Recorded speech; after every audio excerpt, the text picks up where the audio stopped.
Baik, selanjutnya, waduh, lupa saya yang Raisen. Oh, ternyata sudah ada Raisen. Dari saya tidak menyuruh Raisen karena memang sudah terbiasa Raisen. Silakan Raisen untuk yang ingin bertanya para partisipan. Masih ada yang ingin bertanya selain tiga ini? Oke, Kombet satu lagi, silakan. Ada lagi? Oke lah. Oke, sudah saya tutup ya. Cukup 5 saja ya. Karena waktunya 30 menit. Timer terus saja tayang, nggak apa-apa. Biar nanti bisa cek kita selesainya jam berapa dan saya akan tutup untuk acara ini ya, untuk acara ini. Kita mulai Bu Ronan Ijroil. Silahkan untuk unmute. Baik, Assalamualaikum warahmatullahi wabarakatuh. Selamat malam Bang Rudi. Suara saya kedengaran. Halo. Hilang. Halo Bu Ronan. Halo, suara saya kedengaran?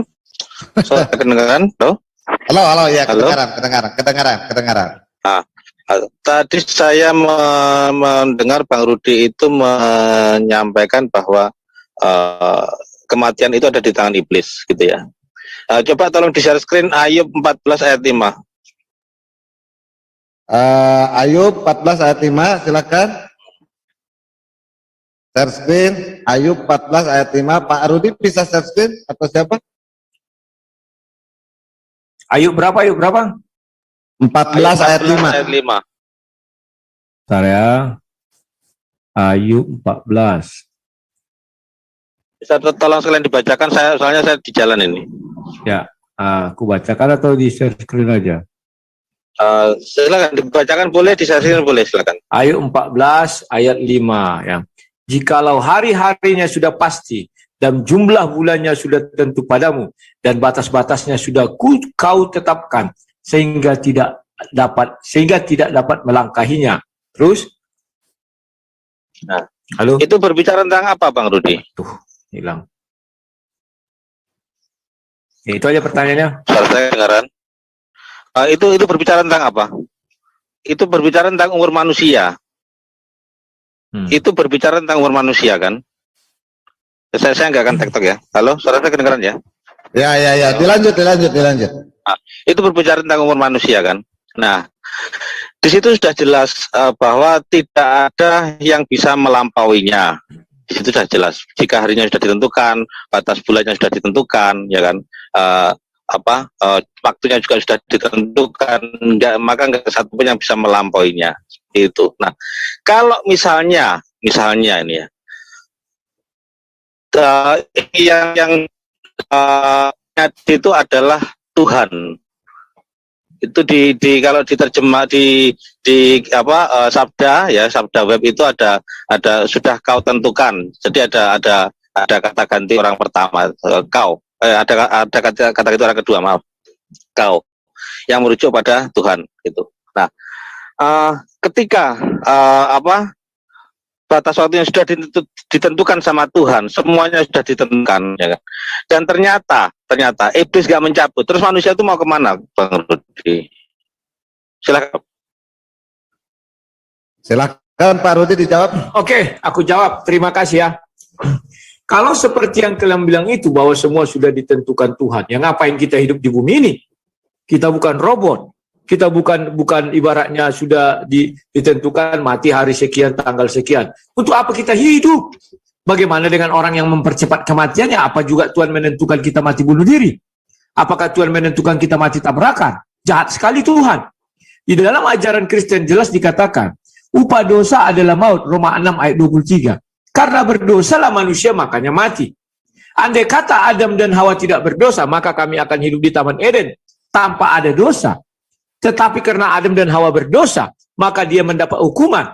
Hukuman kepada kepada Hawa, dia susah payah melahirkan. Dan nafsu. Kemudian hukuman kepada Si Adam, dia dari debu tanah akan kembali menjadi debu tanah. Itulah kematian. Nah, kematian yang kejadian 3 ayat 19 itu kan berasal dari iblis. Bukan berasal dari Tuhan. Bukan Tuhan yang membuat mereka jatuh ke dalam dosa. Tidak ada sedikit pun keinginan Tuhan ingin mematikan manusia, nggak ada. Contoh zaman Nabi Nuh, kenapa Tuhan menghukum manusia? Karena iblis. Iblis sudah membuat manusia rusak, membuat manusia itu luar biasa dosanya, maka Tuhan marah. Sodom dan Gomora juga karena iblis, bukan karena Tuhan. Tuhan tidak pernah menginginkan manusia mati. Karena Tuhan yang kami sembah itu adalah Tuhan sesungguhnya Tuhan, yang mana dia kasih kepada kami. Itulah sebabnya kejadian 3 dia berkata apa? Ayat 89, hai Adam, di manakah engkau? Dia selalu mencari orang berdosa, bukan malah mematikan semua orang. Jahat kali Tuhan. Terus ngapain dia ciptakan kita kalau kita dimatikannya? Itu yang bisa saya jawab. Silakan. Boleh saya tanggapi? Boleh. Kalau begitu ya, ayat di ayat 14 ayat 5 itu berarti Bang Rudi mengingkari isi kitab Bang Rudi sendiri yang seharusnya Bang Rudi imani. Begitu saja, itu tanggapan saya. Sudah selesai. Silakan. Oke. Bang Rudi, bisa aku jawab? boleh. Ya, silakan. Udah panjang ya, udah 5 menit. Sudah tahu. Ini kan sudah yang kedua. Sekarang aku jawab mengenai yang di Ayub ini. Di Ayub ini sudah jelas bahwa Ayub sedang berkeluh kesah. Bukan Tuhan sedang berfirman kepada Ayub, kan tidak ini. Ini kan keluh kesahnya si Ayub. Manusia yang lahir dari perempuan singkat umurnya dan penuh kegelisahan. Seperti bunga ia berkembang lalu layu. Seperti bayang-bayang ia. Ini begini loh. Dia tidak mengatakan di sini, bukan Tuhan mengatakan aku menetapkan umurmu begitu-begitu, tidak. Tetapi yang benar adalah bahwa sejak semula Tuhan mencari orang berdosa. Karena dosalah manusia mati. Ayub pun mau mengatakan, karena dosa orang mati. Baca saja situ, ayat 8. Apabila akarnya menjadi tua, ini yang tunggal mati di dalam debu. Itu sesuai dengan kejadian 3 ayat 19. Dari debu kembali menjadi debu. Oke, itu yang bisa saya jelaskan. Silakan. Oke. Selanjutnya adalah ada dari pihak Kristen kan nih? Yang dari pihak Kristen, Pak Kombat, pihak dari mana? Dari Kristen atau dari Muslim, Pak Kombat? Dari Kristen. Oke, saya persilakan dulu ya, Om Farhan tunggu ya. Saya minta dari Kristen dulu. Silakan dari Kristen. Baik. Pertanyaan saya tadi kan dalam penjelasan daripada Lai Bilal mengatakan bahwa Muhammad itu kan menebus dosa umatnya, jadi dipindahkan dari neraka. Nah, pertanyaan saya yang pertama adalah menebus dosa dari siapa gitu. Kemudian apakah Nabi Muhammad itu adalah Tuhan sehingga dia harus menebus dosa gitu. Itu aja pertanyaan saya. Ya, silakan dijawab oleh. Oke. Pertanyaanmu itu pertanyaanmu tadi sudah kujawab itu Walaupun dia menebus dosa kami dengan dia meminta ampunan kepada Allah, kan jelas tadi ku sebut di situ. Dia menebus kami dengan meminta ampunan kepada Allah. Kepada siapa dia meminta penebusan dosa? Ya kepada Allah. Karena apa? Segala yang bernyawa, ya manusia ini pasti kembali kepada Allah. Kepada siapa dia meminta ampunan? Dengan syafaatnya kita ditebus, ya dengan Allah, bukan dengan iblis. Tadi udah ku jelaskan. Kalau dengar tadi argumen saya tadi, pasti nggak bertanya ini lagi, karena tadi jelas saya sudah menerangkan ini. Itu aja sih. Nabi Muhammad, bentar dulu. Nabi Muhammad itu bukan Tuhan. Malah Nabi Muhammad itu minta ampunan kepada Allah, menebus kita dosa-dosa kita kepada Allah, dari Allah, bukan kepada iblis. Itu aja. Ya, Kombat, silakan untuk menanggapi. Jika demikian, kalau Muhammad menebus dari Allah, bukankah itu artinya Allah yang penyebab manusia itu berdosa sehingga Muhammad harus menebus mereka dari Allah, seperti itu? Bukan, karena kan segala manusia. Ya, oke, aku tanggapi. Segala manusia itu ya atas hasutan iblis atau atau hasutan setan iblis lah gitu kan. Kita itu ditebus karena atas dosa-dosa kita ya. Walaupun semua itu yang kita kehendaki itu belum tentu dengan setan. Kita jangan salahkan iblis lah ya, karena kalau bukan karena ada niat juga kita nggak akan berbuat dosa lah. Jangan dikit-dikit iblis, dikit-dikit iblis nggak tahu apa-apa. Nanti contohnya kau perkosa anak orang, apakah itu perbuatan iblis? Padahal otak kita yang ngeres. Kan gitu, belum tentu le. Padahal iblis lagi ngerayu yang sana gitu loh. Karena semua yang berdosa itu sudah ditakdirkan qadar Allah. Kita itu harus percaya ke yang sudah ditentukan Allah lah gitu. Bukan karena Allah itu memang sudah buat kita berdosa, enggak ada itu, enggak ada sejarahnya itu memang sudah diniatkan Tuhan kita itu untuk berdosa, enggak ada itu. Cukup Pak Bilal? Itu aja tanggapannya. Oke. Ternyata konsepnya adalah konsep sesama muslim saja kita mintakan ampun. Allah maghfir lil muslimin wal muslimat wal mu'minin wal mu'minat ya. Seperti itu. Baik, selanjutnya ini Bapak Effendi Farhan, Bapak Muhammad atau Ahmad Effendi Farhan ya namanya. Saya lupa nama awalnya. Silakan Pak Effendi Farhan untuk membuka mic. Sudah saya klik unmute-nya. Oke, terima kasih. Assalamualaikum warahmatullahi wabarakatuh. Waalaikumsalam warahmatullahi wabarakatuh. Oke, saya cuma ngetes logika aja ya. Dalam 1 Yohanes 1 ayat 9 jelas dikatakan di sana adalah pengampunan dosa. Dan banyak sekali di Markus juga ada tentang konsep pengampunan dosa. Artinya ketika bahkan di dalam Markus ya dan Efesus itu, ketika kamu mengampuni dosa saudaramu, maka yang di surga akan mengampuni dosamu. Ini seperti doa umat Islam yang tadi dibacakan oleh Bang Haidar tadi, moderator. Ya, jadi ada pengampunan dosa hablum minanas dan hablum minallah. Nah, kalau merujuk kepada topik kita kali ini, kalau memang penebusan dosa, kita kembalikan kepada etimologi dulu. Tebus itu apa sih? Menebus adalah membeli kembali, mengambil kembali. Berarti selama ini, kalau penebusan adalah Yesus, semua dosa-dosa itu ada di diri Yesus. Karena ditebus oleh Yesus, berarti dosa itu kembali kepada Yesus sendiri. Alangkah, nauzubillah ya, Tuhan dosanya diserahkan kepada, dosa kita diserahkan kepada Tuhan. Nah, pertanyaan saya untuk ngetes logikanya Bang Rudi Yohanes ya. Bagaimana yang dilakukan oleh Yesus mengampuni dosa-dosa seperti 1 Yohanes 1 ayat 9 di Markus adalah ucapan-ucapan Yesus sebelum Yesus disalib dan sebelum ada penebusan dosa. Jelas di sana ada perkataan Yesus yang dosamu diampuni. Apakah Yesus tidak konsisten lagi? Silakan. Silakan Pak Rudi untuk dijawab. Oke, terima kasih. Yesus tetap konsisten. Di 1 Yohanes 1 ayat 9 itu kan dikatakan, jika kita mengaku dosa, maka ia adalah setia dan adil, sehingga ia akan mengampuni segala dosa kita dan menyucikan kita dari segala kejahatan. Setelah diampuni, ini permasalahannya. Apakah kau tidak berbuat dosa lagi? Di dalam ajaran Kristen, kalau kau diampuni tidak berbuat dosa lagi, kau ke surga seperti Henok dan Elia. Tetapi setelah dosamu diampuni, kau berbuat dosa lagi. Artinya kau mati. Itulah buktinya kau berbuat dosa lagi. Lantas kamu bilang tadi ya, kalau sudah misalnya Tuhan menanggung semua dosa manusia. Memang iya. Hanya Tuhanlah yang sanggup menanggung semua dosa manusia ini. Sesama manusia nggak sanggup menanggung dosa manusia. Orang dia saja belum selamat, masih mati di dalam tanah. Bagaimana misalnya saya mati di dalam tanah dimakan cacing, saya tanggung dosa kawan saya? Nggak mungkin. Yang bisa menanggung dosa kita itu ya Tuhan itu sendiri. Karena dialah yang punya itu semua, dia yang mampu mencucikan kita. Ya tapi ingat bahwa upah dosa adalah maut. Nah, tidak, aku kembali sendirian. Kalau kata si Bilal tadi semuanya kembali kepada Allah. Artinya semua masuk surga dong. Makanya saya tanya siapa orang Islam yang di surga? Nggak tahu. Nggak ada. Kemudian mengatakan namanya siapa? Lucu.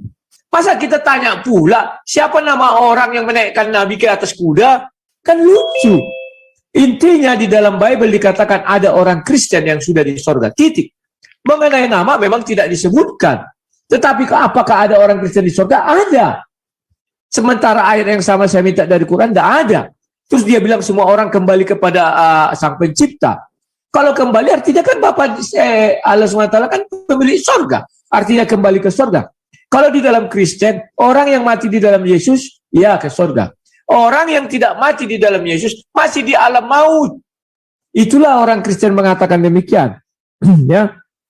Kemudian bahwa dikatakan tadi Nabi menanggung dosa manusia, berarti sesama manusia bisa menanggung dosa manusia. Menebus dari siapa? Dia bilang semua Tuhan yang menentukan. Masa menebus dosa dari Tuhan? Kan lucu. Dia bilang Tuhan yang menentukan kita berdosa tidak. Aduh. Jadi kita apa gunanya? Artinya Tuhan yang membuat manusia berdosa, kok Tuhan malah marah? Kan aneh, tidak ada kehendak bebas di situ.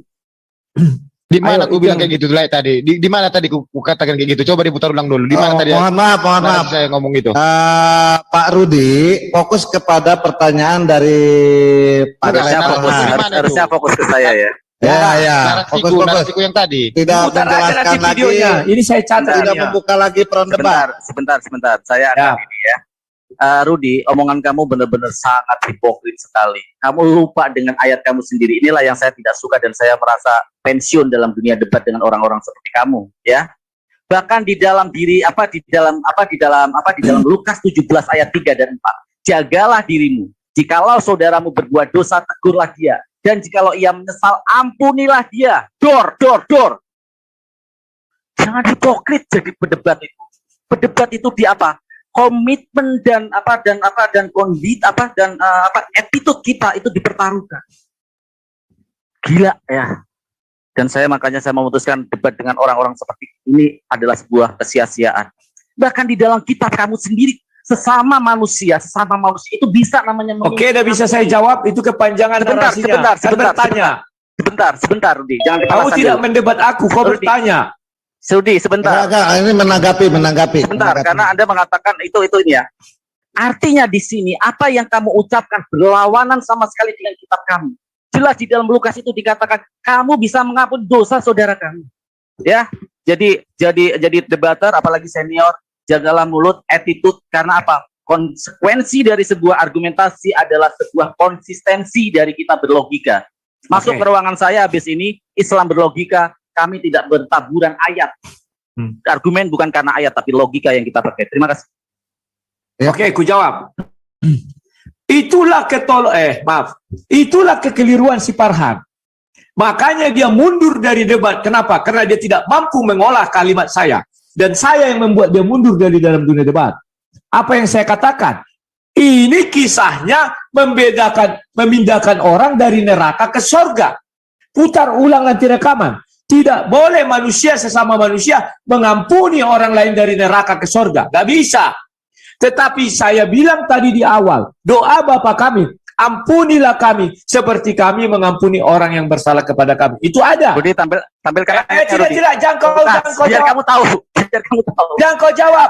Jangan dipotong. Kau tuan rumah, kau harus punya etika. Kau bilang aku tidak punya attitude. Kau yang tidak punya attitude. Ayatnya. Kau yang tidak punya attitude. Jika kamu jalan nggak? Ayatnya sudah kutampilkan. Baik. Pak Rudi, saya menengahi. Pak Rudi, saya menengahi. Jawaban itu boleh, menampilkan ayat juga boleh, dipersilakan Pak Rudi. Kalau ini kutampilkan. Nah, yang saya bahas tadi ini, Nabi Muhammad itu membebaskan orang dari neraka ke surga. Sesama manusia, Nabi Muhammad adalah manusia. Mengampuni manusia, kan dia bilang tadi, itu bisa bentuknya penebusan, bisa bentuknya pengampunan. Ini nih. Maaf Rudi, kamu nanggapin saya kau tidak argumen Nabi Muhammad, saya nggak bawa Nabi Muhammad loh. Saya tadi bicara itu, jangan kau pelintir-pelintir. Saya tadi bicara itu, lantas kamu bilang bahwa saya menentang firman Tuhan di dalam kitab saya. Saya dari awal mengatakan di dalam agama kami mengampuni, ampunilah kami akan kesalahan kami. Putar video ini dari awal. Farhan, kamu harus tahu etika. Kau bilang saya tidak beretitude. Inilah selalu kekeliruan kau Farhan, selalu mengeluarkan kata-kata yang nggak penting. Nggak boleh Baik, gitu, baik, Pak. baik, baik, ya baik, sudah selesai dulu ya. Pak Rudi tidak usah dilawan lagi. Nanti kita persiapkan room khusus Siap, mantap. di tempat khusus. Dengan Mari Farhan. kita berdebat logika ayat dengan ayat, logika dengan logika ayat dengan ayat. Siap. Baik. Ya, Om Farhan siap, Om Farhan? Om Farhan? Saya tanya dulu Om Farhan nih. Aduh, kalau sama Rudi saya selalu siap. Oke. Karena saya tahu kapasitas logika dia seperti apa ya. Terima kasih. Dicatat ya Ibu Dita, ini Siap, ada jadwal mantap. baru. Iya. Ya perlu ada waktu ya, kita langsung battle aja. Siap, Bagaimana dia mantap. mempertahankan logika dia. Siap. Baik, dipersiapkan room battle. Ternyata ini Bang Arman, Bang Buronan, dipersiapkan room battle, ultimate battle ya, 2 jam ya. Siap, kami Nanti siapkan. waktunya dikasih tahu aku ya kapan, jangan malam ini. Iya, tentunya. Siap, mantap. Masing-masing harus persiapan. Dan kami Cuman siap rekam. harapanku si Farhan jangan mengeluarkan kata-kata yang nggak penting lah. Kayak itu tak Biasa kalau di dunia Bang perdebatan Rudi, begitu. Bang Rudi, itu saya sarkas. Saya nggak pernah mengatakan body shaming. Saya selalu bahasanya saya sarkas. apa bedanya itu bukan sarkas. Ya udah. Itu apa? Tadi Kalau hampir kena kartu kalau Anda- kuning loh sama Kalau saya. Anda anak- Oke, sorry. Udah pakai TO hampir kartu kuning. Pak Rudi. Oke, kita lanjut ya. Biar dengarkan suara lembut dari seorang perempuan. Cece, silakan Ce, di-unmute. Nah, oke, Cece bisa nge-unmute sendiri ternyata. Ya, terima kasih Akang Yai. Aduh, meninggal lumpur kieu. Tadinya mah mau diturunin aja gitu ya.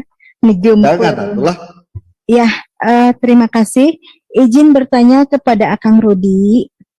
Begini Ya. Akang, saya hanya bertanya ya. Cukup Akang jawab, saya tidak akan menanggapi apapun jawaban Akang, saya hargai. Begitu ya. Pertama-tama saya menghormati keyakinan Bapak sebagai penganut Kristen yang tidak bisa dipungkiri. Dogma adalah kekuatan terbesar ya Pak ya. Gitu. Terlepas itu ada di dalam Bible atau tidak ada. Tapi saya menghargai dan saya menghormati sekali. Lakum dinukum waliyadin, mangga silahkan saja begitu. Tetapi kan yang namanya ini diskusi, terus ada fasilitas tanya jawab, ya saya manfaatkan saja begitu ya Pak ya. Gini, jika kita berbicara tentang tebus menebus dosa atau hukuman ya Pak ya, jelas ada kaitannya dengan kesalahan begitu ya. Yang artinya begini ya, kita yang bersalah ya kita yang harus mendapat hukuman gitu kan. Saya nggak berbicara tentang keselamatan, saya tidak berbicara tentang surga atau tentang apapun, tidak. Yang saya bicarakan ini tentang tebus menebus dosa, begitu ya Bapak ya. Atau beginilah, kalau kita punya utang gitu ya, ya kita yang bayar, nggak mungkin dibayarin sama orang lain, begitu ya logikanya, begitu. Ini mah kita logika gitu. Kita yang bersalah, ya kita yang mendapat hukuman, tidak mungkinlah Allah menerapkan hukum yang salah, begitu ya. Lalu gini, jika kita berangkat dari Markus 14 ayat 61 sampai 64, Kang Rudi izin bacain ya. Silakan, aku yang bacain. Markus 14 ayat berapa? Markus 14 ayat 61. Karena kan Yesus itu kan dihakimi oleh imam-imam besar Yahudi ya. Aku jawab ya. Tetapi ia tetap diam dan atau itu mah dibacain merenya. Sok. ya, aku bacakan. Tetapi ia tetap diam dan tidak menjawab apa-apa. Imam besar itu bertanya kepadanya sekali lagi, "Apakah engkau Mesias, anak dari yang terpuji?" Jawab Yesus, "Akulah dia. Dan kamu akan melihat anak manusia duduk di sebelah kanan yang maha kuasa dan datang di tengah-tengah awan-awan di langit." Terus 63-nya Bapak. maka imam besar itu mengoyakkan pakaiannya dan berkata, "Untuk apa kita perlu saksi lagi?" 64-nya. Oh, sampai 6 berapa? 61 sampai 64 Bapak. Oke, kamu sudah mendengar hujahnya terhadap Allah. Bagaimana pendapat kamu? Lalu dengan suara bulat mereka memutuskan bahwa dia harus dihukum mati. Betul sekali. Berarti imam-imam Yahudi pada saat itu tidak mau ada Mesias lain setelah Nabi Musa begitu, atau setelah keyakinannya belum mau menerima Yesus begitu ya Bapak, intinya gitu. Jadi saat dihakimi itu imam-imam besar Yahudi bertanya gitu, apakah engkau? Terus Yesus mengaku gitu, mengaku anak Mesias itu. Ya udah tanpa harus berkata-kata lagi, hukum dia dengan cara apa? Dengan cara disalibkan. Yang mau saya tanyakan, apakah ada di dalam Bible alasan lain selain yang tadi, selain Yesus disalibkan atau dihukum karena mengakui Mesias anak Allah? Apakah ada alasan lain selain itu begitu? Terus yang keduanya, benar sekali tadi kata Bapak ya, bahwa di surga nanti tidak mungkin ada dua agama. Bapak mengatakan ada Kristen, tapi jangan lupa Bapak, ada orang-orang sebelum kelahiran Yesus gitu ya, ada Bapak Ibrahim, ada Musa dan lain sebagainya. Yang mau saya tanyakan, apakah mereka itu masuk surga atau neraka begitu? Ya, begitu saja. Akang, terima kasih sekali, terima kasih Akang Rudi, terima kasih Akang Yayi. Saya hanya mendengarkan saja. Oke, tidak menanggapi ya nanti. Silakan Pak Rudi. Oke, terima kasih. Aku akan menjawab satu alasan itu. Dia bilang, apakah ada alasan lain? Alasan lainnya itu, kalau dipandang dari orang Yahudi nggak ada. Ingat ya, jangan nanti dibalikan. Dipandang dari Yahudi tidak ada.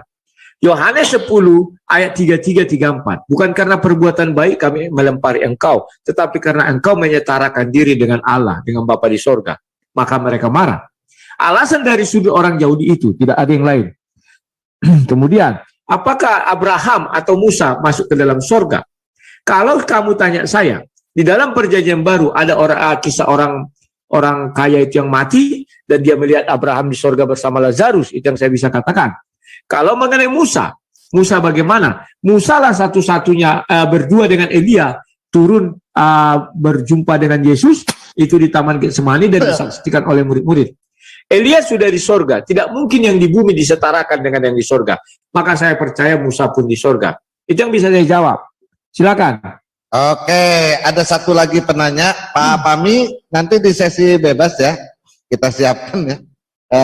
Mudah-mudahan Pak Rudi mau standby, agak sedikit berlama-lama di sini, ada diskusi bebas. Silakan Pak Dani untuk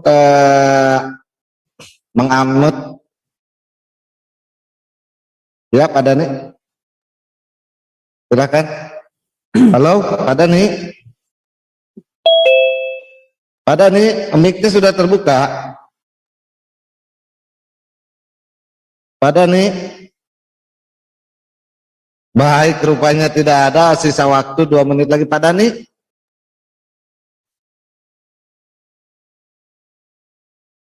Ya Pak Dani silakan. Tidak keluar suaranya Pak Dani. Pak Dani tidak keluar. Oke, rupanya suaranya kesulitan. Baik, sudah selesai acara diskusi pada malam ini. Penanya yang terakhir ternyata tidak keluar suaranya dari mic, dan terima kasih kepada seluruh partisipan yang hadir pada kesempatan malam ini di ISDN Media. Terima kasih atas ketertiban serta mendukung kelancaran acara di ISDN Media. Diskusi bersama Bapak Rudi Yohanes dan Bapak Bilal bin Rabah dengan judul pengampunan dosa atau penebusan dosa. Dipandang dari dua sisi, satu sisi Muslim, Islam, dan satu lagi Kristen atau Kristen. Saya ucapkan terima kasih kepada pihak ISDN Media. Terima kasih kepada kedua narasumber yang sudah berkenan hadir, Pak Rudi dengan wajah gantengnya sudah open mic gitu ya. Saya tadi membersamai beliau untuk sama-sama open mic, open kamera ya, open kamera. Terima kasih kepada seluruh pendukung acara, terutama bagi bidang humas, bidang teknis, dan yang selalu menyertai serta mengatur chat di dua chat kami, di live dan di room Zoom ya, Bapak Wisnu Tama dari operator ISDN. Terima kasih kepada Bapak Emir ISDN, Bapak Yogi Konserino. Terima kasih kepada Bapak Arman selaku penasehat, juga Bapak Farhan. Terima kasih kepada seluruh netizen yang hadir di channel-channel kami yang menjadi menara siar kami, termasuk yang ada di channelnya Pak Rudi Yohanes, sang debater tentunya. Kita nunggu ada berapa viewer di channelnya Pak Rudi Yohanes, rupanya banyak. Sekali lagi mohon maaf jika ada kata-kata yang kurang berkenan dari moderator. Jika ada kata-kata yang salah, tentunya ini berawal dari saya sendiri, karena al-insan mahalul khoto wa nisyan, tempatnya salah dan lupa tentunya ya. Kalau ada yang benar, tentu kebenaran itu adalah mutlak milik Allah Subhanahu wa taala. Rabbana la tuzigh qulubana ba'da idh hadaitana wa hab lana min ladunka rahmatan innaka antal wahhab. Rabbana atina fid dunya hasanah wa fil akhirati hasanah wa qina adzabannar. Subhanaka rabbika rabbil izzati amma yasifun wa salamun alal mursalin walhamdulillahi rabbil alamin. Wassalamualaikum warahmatullahi wabarakatuh. Oke, sampai jumpa. Terima kasih. Ya, terima kasih.